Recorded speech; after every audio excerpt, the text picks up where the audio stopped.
Sungguh ya Tuhan, biarlah seperti lagu pujian kami, seperti rusa yang merindukan air. Biarlah ini boleh menjadi satu komitmen kami sebagai pengikut-pengikut Kristus. Kami terus memiliki kehausan untuk boleh bertemu dengan Tuhan. Kami terus memiliki satu kehausan untuk terus belajar akan firman Tuhan. Kami terus memiliki satu kehausan untuk boleh terus mengenal Engkau lebih dekat dan lebih dekat lagi ya Tuhan. Saat ini ya Tuhan, kami mau mendengarkan firman Tuhan. Biarlah hati kami boleh diisi akan kebenaran firman Tuhan. Biarlah jiwa kami yang kosong itu diisi oleh firman Tuhan, sehingga jiwa kami tidak lagi merasa ada kehampaan. Jiwa kami lagi tidak merasa kegelisahan, oleh karena ada Kristus yang mengisi di dalam kekosongan hidup kami. Terima kasih ya Tuhan. Kami menyerahkan untuk jemaat Tuhan yang duduk diam juga untuk boleh mendengarkan firman Tuhan. Engkau boleh memberkati, Engkau boleh tolong. Berikan hati yang fokus, pikiran yang fokus untuk boleh bersama-sama, boleh sungguh-sungguh kami boleh mengikuti ibadah pada saat ini ya Tuhan. Dan hamba-Mu yang penuh dengan dosa ini, yang penuh kelemahan keterbatasan, hamba-Mu memohon pertolongan Roh Kudus-Mu untuk boleh memimpin hamba-Mu di dalam menyampaikan pemberitaan firman Tuhan saat ini. Terima kasih ya Tuhan. Ini doa kami, di dalam nama Tuhan Yesus kami berdoa. Amin. Silakan duduk.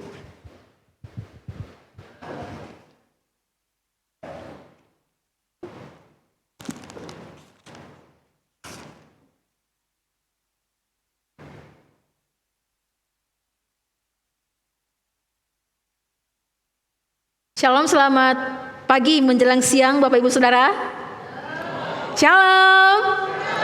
Ya, puji Tuhan saya boleh mendengarkan semua suaranya karena ini masih pagi menjelang siang, jadi masih semangat kita boleh mendengarkan firman Tuhan. Dan saya berharap tidak ada yang mengantuk selama pemberitaan firman Tuhan pada pagi hari ini. Mari bersama-sama kita melawan darah daging itu untuk bisa bersama-sama boleh semangat untuk boleh mendengarkan firman Tuhan di saat ini. Saya mengajak jemaat Tuhan untuk boleh bersama-sama boleh membuka Alkitab di dalam Kejadian pasal yang kedua ayat 7 sampai yang ke-8 dan Kejadian pasal yang ketiga ayat 5, 7 sampai yang ke-9. Kejadian pasal 2 ayat ke-7 sampai yang ke-8 dan Kejadian pasal yang ketiga ayat 5, 7 sampai yang ke-9. Bapak Ibu boleh membuka Alkitab dan juga untuk elektroniknya boleh dibuka, tetapi jangan membuka yang lainnya. Mari bersama-sama kita boleh membaca Alkitab ini. Kalau sudah menemukannya, saya akan bacakan bagi kita semua. Kejadian pasal yang kedua ayat ke-7 sampai yang ke-8, demikianlah firman Tuhan. Kemudian Tuhan Allah membentuk manusia dari debu tanah dan menghembuskan nafas hidup ke dalam hidungnya. Demikianlah manusia itu menjadi makhluk hidup. Tuhan Allah membuat taman di Eden di timur. Di sanalah ia mendapatkan manusia yang dibentuknya. Pasal yang ketiga ayat yang kelima berbunyi demikian. Sebaliknya Allah mengetahui bahwa pada saat kamu memakannya, matamu akan terbuka dan kamu akan menjadi seperti Allah, tahu tentang yang baik dan yang jahat. Ayat ke-7. Lalu terbukalah mata mereka berdua dan mereka tahu bahwa mereka telanjang. Mereka menjalin daun pohon ara dan membuat cawat bagi dirinya. Ketika mereka mendengar suara Tuhan Allah yang berjalan-jalan di taman pada waktu hari sejuk, manusia itu dan istrinya menyembunyikan diri di hadapan Allah di antara pepohonan di taman. Tuhan Allah memanggil manusia itu dan berkata, "Di manakah engkau?" Saya dikasih Tuhan, di bulan Juni ini kita akan bersama-sama fokus dengan tema dalam ibadah kita adalah seputar ibadah, ya, seputar ibadah selama bulan Juni ini. Bagaimana Tuhan boleh memanggil umatnya untuk boleh bersama-sama datang berkumpul di dalam ruang ibadah. Ya, minggu ini kita akan memulai dengan satu tema umat yang menyembah kepada Tuhan. Selain dikasih Tuhan dari tema ataupun judul khotbah, hari ini kita sudah menebak bahwa topik utama yang akan kita bahas dalam khotbah minggu ini adalah tentang penyembahan kepada Allah. Tentang penyembahan kepada Allah ataupun kepada Tuhan kita. Selain dikasih Tuhan, khotbah ini lahir dari sebuah pergumulan saya sebagai bagian di dalam bidang ibadah memang dipercayakan untuk boleh mendampingi bidang ibadah, dan saat ini juga saya memang sedang mengambil beberapa mata kuliah tentang ibadah di beberapa sekolah teologi. Dan hari ini saya boleh men-sharingkan apa yang saya dapat melalui pemberitaan firman Tuhan di dalam khotbah hari ini. Bapak Ibu Saudara yang dikasihi Tuhan, berbicara tentang penyembahan kepada Allah. Apa yang terlintas di dalam pikiran kita tentang penyembahan ataupun worship kepada Tuhan? Apa yang terlintas dalam pikiran kita tentang sebuah kata penyembahan atau worship kepada Tuhan? Apa yang Bapak Ibu pikirkan? Apa yang Ibu bayangkan ketika mendengar kata penyembahan, atau kata sederhananya adalah ibadah? Apa karena memang hari Minggu, ya memang saya wajib untuk ibadah? Kalau saya tidak ibadah, nanti musa dan contoh-contoh akan membesuk saya di rumah. Atau karena memang saya orang Kristen, saya harus ke gereja untuk boleh beribadah karena ini adalah hari Minggu, satu kewajiban bagi saya. Apa yang Bapak Ibu bayangkan ketika mendengar kata penyembahan atau ibadah?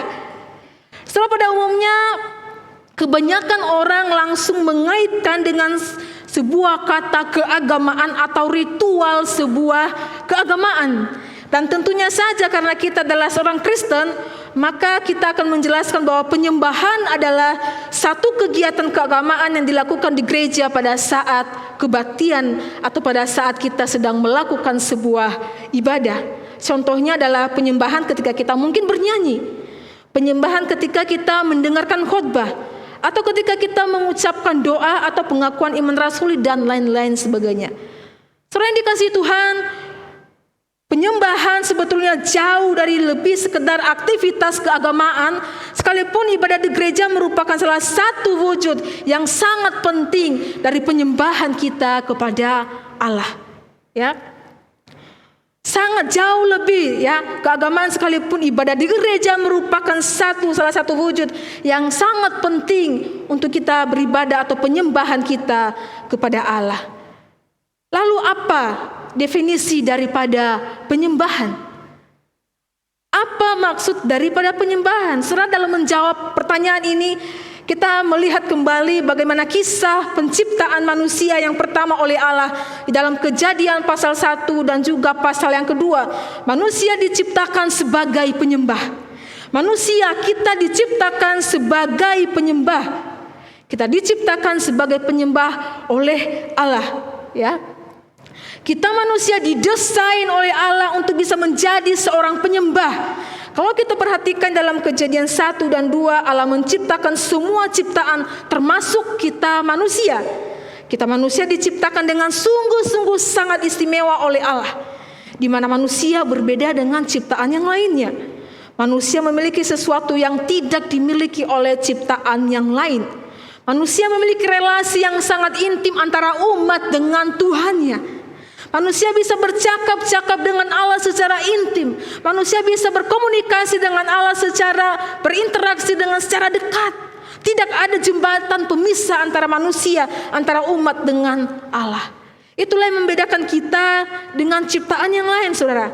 Oleh sebab itu kita melihat di sana bagaimana Adam dan Hawa bercakap-cakap dengan Allah di Taman Eden. Dan di situ kita melihat bagaimana mereka berkomunikasi dengan Allah secara intim kepada Allah dan juga manusia yang pertama. Selain dikasih Tuhan, Allah menciptakan manusia sejak awal untuk bisa berelasi dengan Dia. Allah menciptakan manusia sejak awal untuk bisa berelasi dengan Allah. Inilah yang menjadi poin tentang penyembahan, yaitu relasi kita antara umat dengan Tuhan kita. Relasi kita antara umat dengan Tuhan kita. Relasi kita dengan Allah dibagi menjadi dua, yaitu satu kebutuhan berelasi dan satu kemampuan untuk bisa berelasi dengan Allah. Saudara yang dikasihi Tuhan, kebutuhan dan kemampuan untuk berelasi dengan Allah, kalau kita melihat satu kebutuhan itu adalah kebutuhan itu harus terpenuhi, harus terpuaskan. Kalau kebutuhan kita sebagai manusia tidak terpenuhi, tidak terpuaskan, maka akan berbagai macam muncul persoalan di dalam kehidupan kita. Misalnya saja, kalau kebutuhan makanan kita tidak tercukupi, maka kita akan mengalami kekurangan gizi. Kita akan mengalami kekurangan stamina, imun tubuh kita turun, bahkan mungkin kita mengalami kelemahan-kelemahan tubuh yang lain. Demikian juga dengan relasi kita dengan Allah, yang dimana relasi dengan Allah itu merupakan hal yang sangat penting bagi kita sebagai manusia. Relasi kita dengan Allah merupakan hal yang sangat penting dan manusia sangat membutuhkan Allah. Kita manusia sangat membutuhkan Allah. Kenapa, saudara? Sebab kita diciptakan oleh Allah sendiri dan hanya dari Allah saja kita dapat memiliki kehidupan. Tidak ada daripada yang lainnya. Kita hanya dapat memiliki kehidupan yaitu daripada Allah Sang Pencipta kita. Saudara yang dikasihi Tuhan, Bapak Ibu tahu ya, ini sebuah permainan yang sudah umum bagi kita. Ini adalah sebuah puzzle. Ini adalah sebuah permainan yang sangat umum di mana ada sebuah gambar ya. Misalnya ada pandangan atau gambar ya. Dan gambar ini mungkin terdiri dari beberapa kepingan-kepingan daripada puzzle itu. Dan ketika puzzle-puzzle itu diacak Bapak Ibu, yang menjadi tantangan bagi kita adalah bagaimana kita bisa merangkai kembali untuk bisa menyatukan satu dengan satu sehingga nanti akan membentuk sebuah yang namanya gambar atau pandangan dan berbagai macam. Soalnya dikasih Tuhan, Bapak Ibu bisa bayangkan ketika satu keping puzzle itu hilang. Apakah puzzle itu dikatakan sebuah puzzle yang baik? Ketika satu keping saja itu hilang. Apakah puzzle itu dikatakan sebuah puzzle yang indah ketika satu di antaranya hilang? Soalnya yang dikasih Tuhan, puzzle yang indah, yang baik, ketika satu keping hilang, maka tidak dikatakanlah dia sebagai puzzle yang indah atau puzzle yang baik. Selain dikasih Tuhan, sama seperti hidup kita. Hidup kita sama seperti kepingan puzzle tersebut. Ketika satu kepingan puzzle di dalam hidup kita, dalam diri kita hilang, satu kepingan puzzle tanpa dia di dalam jiwa kita, kita pasti akan merasakan satu kehampaan. Satu kepingan puzzle hilang dalam diri kita, kita akan mengalami berbagai macam kegelisahan di dalam diri kita. Oleh karena apa? Oleh karena ada kekosongan yang kita rasakan di dalam diri kita. Oleh karena ada yang kurang dalam diri kita. Ada kehampaan di dalam diri kita. Karena ada satu ruang kosong di dalam hidup kita. Ada satu ruang kosong dalam jiwa kita, di dalam hati kita. Oleh sebab itu kita mengalami berbagai macam kehampaan dalam hidup ini. Soalnya dikasih Tuhan, puzzle yang kosong itu hanya bisa diisi, yaitu hanya Yesus, Allah sendiri yang mampu bisa mengisi kekosongan di dalam jiwa kita. Hanya Allah yang mampu mengisi puzzle. Hanya Allah yang mampu mengisi kekosongan di dalam jiwa kita, di dalam batin kita, di dalam diri kita. Selama kepingan puzzle itu bagi jiwa kita yang bernama Allah belum mengisinya, maka kita akan terus haus mencari Allah di dalam diri kita. Saudara yang dikasih Tuhan, inilah yang saya maksud dengan kebutuhan akan relasi umat dengan Allah.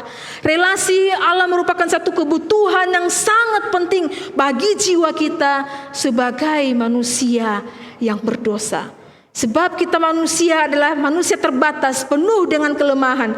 Dan sekali lagi, kita membutuhkan Allah untuk mengisi kekosongan di dalam jiwa kita ataupun di dalam kehidupan kita. Saya kemudian dalam pasal yang ketiga, di mana manusia jatuh di dalam dosa. Tetapi kalau kita melihat di dalam pasal yang ketiga ini, yang menarik adalah kalau kita memperhatikannya, sekalipun manusia mereka itu jatuh di dalam dosa, tetapi mereka masih bisa bercakap-cakap dengan Allah. Sekalipun percakapan itu menjadi sebuah ketakutan bagi Adam dan Hawa.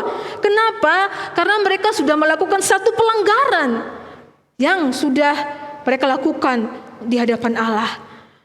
Mereka masih bisa bercakap-cakap, berkomunikasi dengan Allah, tapi percakapan itu menjadi sebuah ketakutan bagi mereka karena ada satu pelanggaran yang sudah mereka lakukan di hadapan Tuhan. Mereka masih bisa berbicara, berkomunikasi kepada Allah, tetapi ada satu jurang pemisah yang memisahkan mereka adalah dosa. Soalnya dikasih Tuhan, ini artinya bahwa manusia masih bisa berelasi dengan Allah sekalipun mereka sudah jatuh di dalam dosa.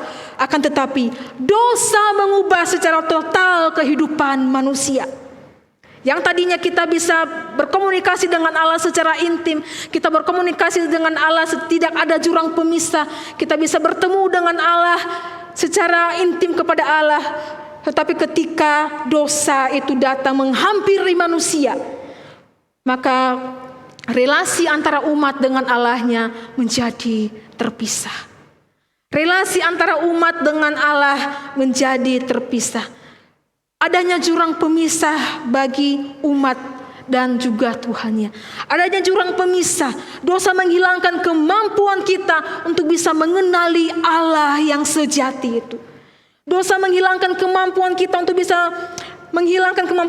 bisa mengenali Allah yang kita sembah, memisahkan kita dengan Allah, memutus relasi kita yang intim tadi dengan Allah. Ada jurang di antaranya. Saudara yang dikasihi Tuhan, inilah yang membuat kenapa relasi kita antara umat dengan Allah menjadi terpisah oleh karena dosa. Sederhananya begini Bapak Ibu, kita tidak hanya berada di dalam sebuah kegelapan sehingga kita tidak bisa mengenali Allah, tetapi kita berada jauh daripada Allah. Kita berada jauh daripada Allah sehingga kita tidak bisa lagi terhubung dengan Dia. Kita jauh bukan hanya dalam sebuah kegelapan kita ada, tetapi kita jauh daripada Allah sehingga kita tidak lagi bisa terhubung dengan Allah. Sekali lagi, itulah akibat dosa yang sudah dilakukan oleh manusia. Itulah kondisi kita sebagai manusia yang berdosa di hadapan Allah. Saudara yang dikasihi Tuhan, sungguh kita tidak mampu.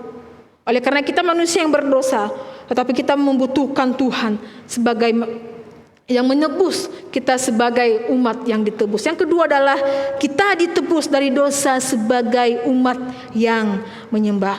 Bapak Ibu Saudara yang dikasihi Tuhan, Allah yang penuh kasih, Allah yang kudus itu, Allah yang suci itu juga tidak pernah membiarkan kita terus berada di dalam dosa, terus berada di dalam jurang dosa itu. Tetapi justru Allah yang penuh anugerah itu, Ia berinisiatif untuk menolong kita. Ia berinisiatif untuk mencari kita supaya kita terus berelasi dengan Dia sekalipun ada dosa pemisah di dalamnya. Itulah yang diungkapkan Allah sejak awal di dalam Kejadian pasal yang ketiga, ketika Adam jatuh di dalam dosa. Kita bisa melihat siapa yang mencari manusia yang pertama. Apakah ular? Tentu tidak.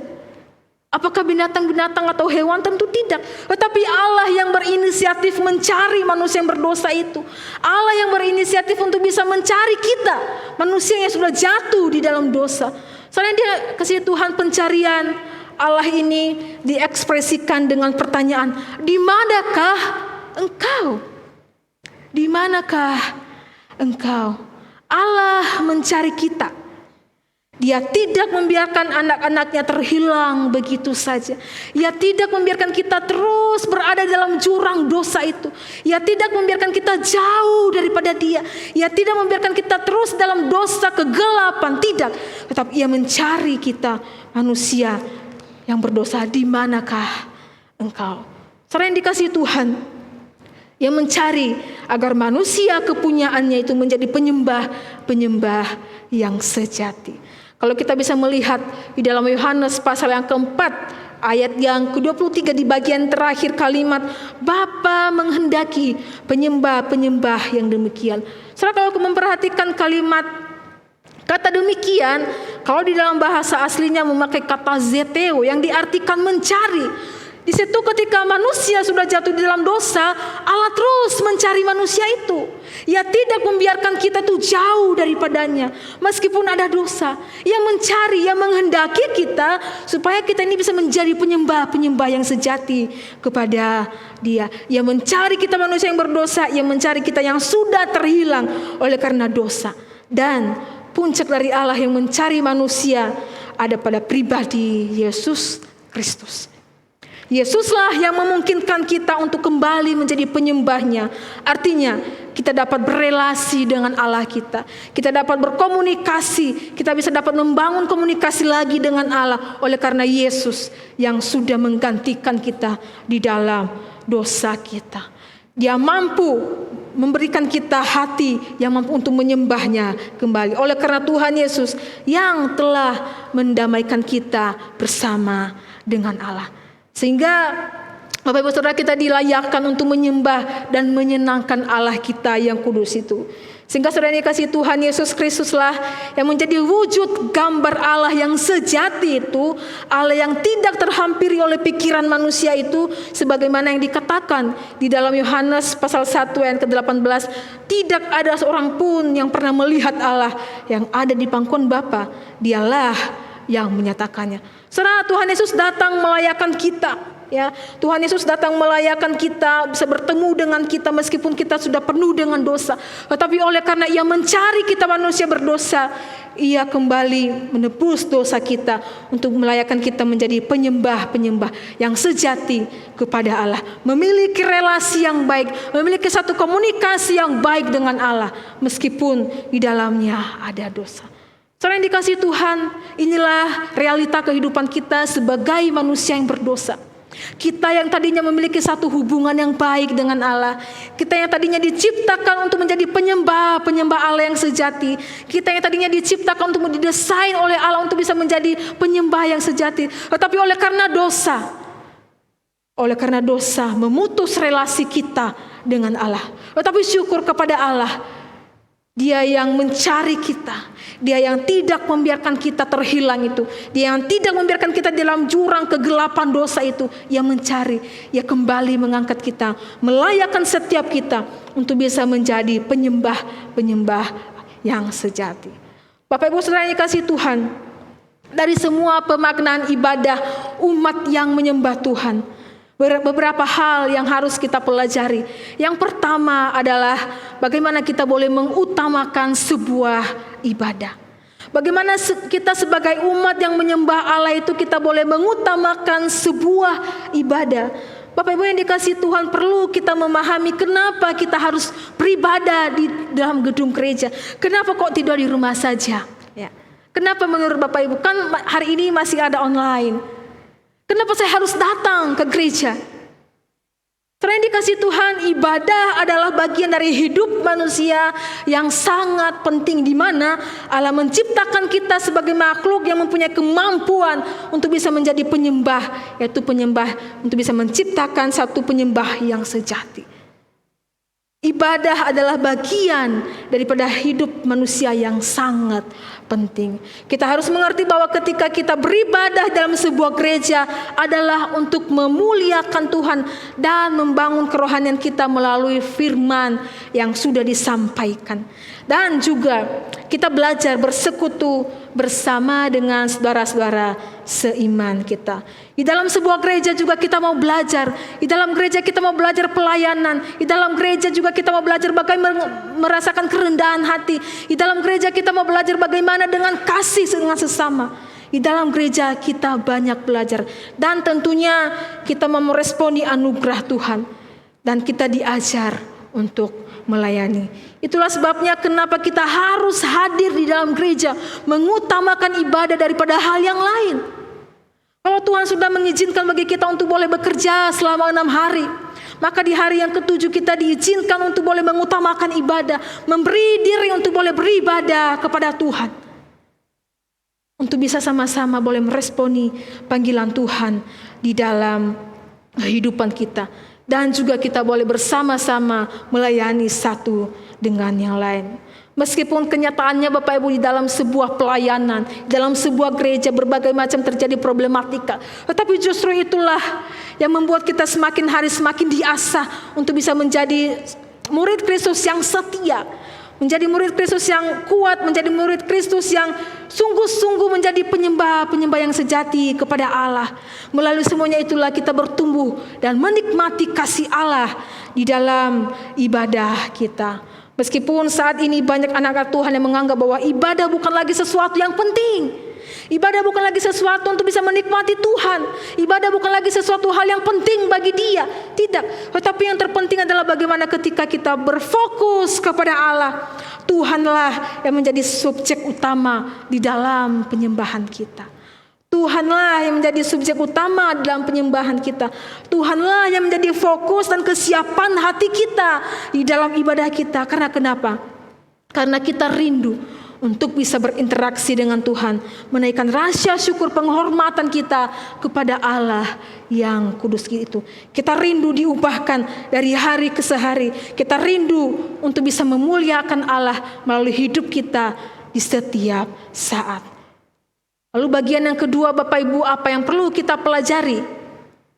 Yaitu ada kesungguhan di dalam ibadah. Tentunya Bapak Ibu, sewaktu kita beribadah untuk bisa datang kepada Tuhan, pastinya kita sudah mempersiapkan hati kita jauh-jauh hari di rumah kita untuk bisa berjumpa dengan Allah, mempersiapkan hati kita untuk bisa bertemu dengan Allah secara pribadi di dalam ibadah kita. Dan ketika Bapak Ibu memasuki ruang ibadah ini, dan ketika memulai saat teduh, pastinya di layar ini sudah tertera apa yang Bapak Ibu lihat di layar biru. Ada satu himbauan bagi kita, nonaktifkan HP ataupun di silent HP. Bapak Ibu saudara yang dikasihi Tuhan, mohon maaf saya tidak sedang menghakimi kita. Tetapi saya sendiri juga mengalami hal yang demikian. Tetapi bagaimana kita belajar di dalam sebuah ibadah itu, kita mempunyai satu kesungguhan di dalam ibadah. Kita mempunyai satu fokus untuk ibadah. Kita mempunyai satu terarah kepada Allah. Tidak dengan hal-hal yang membuat kita terganggu. Tidak dengan hal-hal yang membuat kita ada jurang pemisah dengan Allah di dalam ibadah kita. Tetapi kita diajak untuk terus dengan berfokus kepada Allah. Bapak Ibu yang dikasih Tuhan, sadar ataupun tidak sadar, ketika kita menggunakan alat-alat itu, betapa gencarnya dia membahayakan hidup kita di dalam ibadah kita. Betapa dia gencarnya membahayakan ibadah kita. Betapa gencarnya dia membahayakan kesungguhan kita untuk beribadah kalau kita tidak sungguh-sungguh menggunakannya. Saudara dikasih Tuhan, inilah poin penting bagaimana ketika kita memiliki satu kesungguhan di dalam ibadah. Bukan hal itu yang memberikan kita kesungguhan, tetapi hati, pikiran kita boleh terus terarah kepada Tuhan untuk bisa menikmati ibadah bersama dengan Tuhan. Kita sungguh-sungguh memiliki satu kesungguhan di dalam peribadahan kepada Allah. Kenapa kita harus ada kesungguhan di dalam ibadah? Karena ibadah sesungguhnya mencerminkan relasi kita dengan Allah, mencerminkan relasi kita dengan umat antara dengan Allah. Sehingga Bapak Ibu, di dalam Ibrani pasal yang ke-12 ayat yang ke-28 sampai yang 29 berbunyi demikian. Jadi karena itu kita menerima kerajaan Allah yang tidak tergoncangkan. Marilah kita mengucap syukur dan beribadah kepada Allah menurut cara yang berkenan kepadanya, dengan hormat dan takut kepada Allah, sebab Allah kita itu adalah Allah api yang menghanguskan. Saudara yang dikasihi Tuhan, itulah sebabnya kita harus menghormati Allah. Kita didorong untuk bisa menghormati Allah di dalam ibadah kita. Kita tidak lagi sembarangan meremehkan Allah, menduakan Allah dengan barang-barang kita. Kita tidak lagi menduakan Allah, meremehkan Allah dengan berbicara dengan yang ada di samping kiri kanan kita. Tidak. Tetapi kita betul-betul fokus terarah kepada Allah di dalam ibadah kita. Ada satu kesungguhan hati untuk bisa berjumpa dengan Dia. Sehingga Bapak Ibu, kita tidak lagi menjadikan Tuhan, ibadah itu menjadi background daripada ibadah kita. Tidak. Tetapi kita menjadikan ibadah itu sebagai alat perjumpaan kita bersama dengan Tuhan. Sehingga ketika kita sungguh-sungguh datang beribadah kepada Tuhan, kita mengalami satu perjumpaan kepada Allah kita. Kemudian yang ketiga, Bapak Ibu Saudara, ada ibadah pribadi bersama dengan Tuhan. Saudara yang dikasihi Tuhan, ibadah bersama dengan orang percaya lainnya di gereja, tentu itu adalah hal yang sangat baik. Tetapi ibadah pribadi juga terus harus kita lakukan setiap saat, setiap detik, setiap jam. Bukan hanya berada di gereja saja, bukan hanya ketika kita melayani, bukan hanya ketika kita pelayanan ataupun dalam gereja kita beribadah, tidak. Tetapi ada satu ibadah pribadi yang setiap saat tidak terputus dengan Tuhan. Setiap saat, setiap jam kita ada satu relasi yang baik dengan Tuhan. Kita harus bisa memupuk relasi kita bersama dengan Tuhan, sehingga relasi kita itu tidak terputus. Sehingga relasi kita tidak hanya di hari Minggu saja. Sehingga relasi kita tidak pas hanya kita pelayanan, tidak. Tetapi relasi kita kepada Allah setiap saat. Dengan apa kita harus bisa memupuk relasi itu? Dengan apa kita harus bisa memiliki ibadah pribadi dengan Tuhan? Pastinya dengan memiliki satu disiplin rohani bagi pribadi kita. Dan bersyukur gereja kita dalam bidang pengajaran sudah menyediakan wadahnya. Membaca Gema setiap hari, meskipun itu satu pasal satu hari. Tetapi mari bersama, di dalam satu pasal itu kita mau menikmatinya. Apa yang Tuhan ingin kita lakukan, apa yang Tuhan bicarakan bagi kita, apa yang Tuhan ingin kita lakukan, yang sesuai dengan kehendaknya. Sehingga Bapak Ibu Saudara, hidup kita tidak lagi menjadi sia-sia, tetapi hidup kita menjadi penyembah kepada Tuhan. Itulah sebabnya kenapa Allah mau mendorong kita di dalam sebuah ibadah, kita mengutamakan ibadah dari segalanya. Kita memiliki satu kesungguhan di dalam ibadah. Kita harus memiliki ibadah pribadi bersama dengan Dia. Oleh karena apa? Ia mendorong kita untuk bisa menjadi umat yang menyembah Tuhan. Ia mendorong kita untuk bisa memiliki relasi kepada Dia. Ia mendorong kita untuk bisa memiliki satu hubungan yang baik, komunikasi yang baik, supaya kita bisa terhubung baik bersama dengan Tuhan. Dan supaya secara pribadi juga kita memiliki harga nilai rohani yang menegur, yang mengingatkan kita, dan juga boleh menguatkan pribadi kita sebagai orang percaya. Oleh sebab itu Bapak Ibu yang dikasihi Tuhan, dengan semua yang sudah disampaikan bagi kita melalui firman Tuhan hari ini, kita dituntut untuk terus mengutamakan ibadah kita, kesungguhan di dalam ibadah kita. Bagaimana juga kita boleh memiliki ibadah pribadi bersama dengan Tuhan. Tentunya ini menjadi satu pesan bagi kita umat Tuhan, bahwa ibadah betapa pentingnya bagi setiap kita. Betapa pentingnya kita sebagai umat yang menyembah Allah kita. Betapa pentingnya sebagai kita umat yang menyembah Tuhan kita yang sudah menciptakan kita. Oleh karena Ia mendesain kita sebagai penyembah yang sejati. Oleh sebab itu Bapak Ibu yang dikasihi Tuhan, biarlah firman yang singkat ini boleh menolong kita di dalam setiap peribadahan kita kepada Tuhan.